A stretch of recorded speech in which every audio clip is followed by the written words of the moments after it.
करणार? 5-25 तुम्ही मदत देणार. 5-25 तुमची मदत आम्ही घेऊन हे सडलेलं पीक काढायला सुद्धा ते पुरत नाही हो. वर्षाला पूर येणार. वर्षाला तुम्ही आम्हाला मदत करणार. वर्षाला तुमची आम्ही मदत घेणार. मग वर्षाला तुम्ही आम्हाला लाचार करणार काय?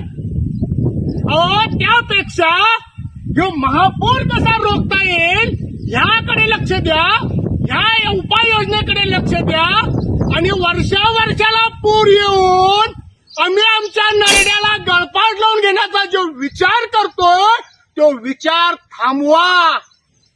तो बोगदा कुठला फोडणार आहे ना तो फोडा. आणि ह्या आसवांचा बांध जो आमचा फुटा लागलाय तो रोखा. 5-6 दिवसात पाऊस पडल्यावर जर एवढा भीषण महापूर येत असेल तर 8-15 दिवस पाऊस पडल्यावर काय परिस्थिती निर्माण होईल ह्याचा विचार तुम्हीच करा. तुमची मदत नको, पण हा महापूर वर्षाला येणारा कसा रोखता येईल ह्याकडे लक्ष द्या. ही सरकार मायबाप तुमच्या चरणी विनंती करतोय. सरकार मायबाप हा महापूर कसा रोखता येईल ह्याकडे लक्ष द्या. ह्या उपाययोजना राबवण्याकडे लक्ष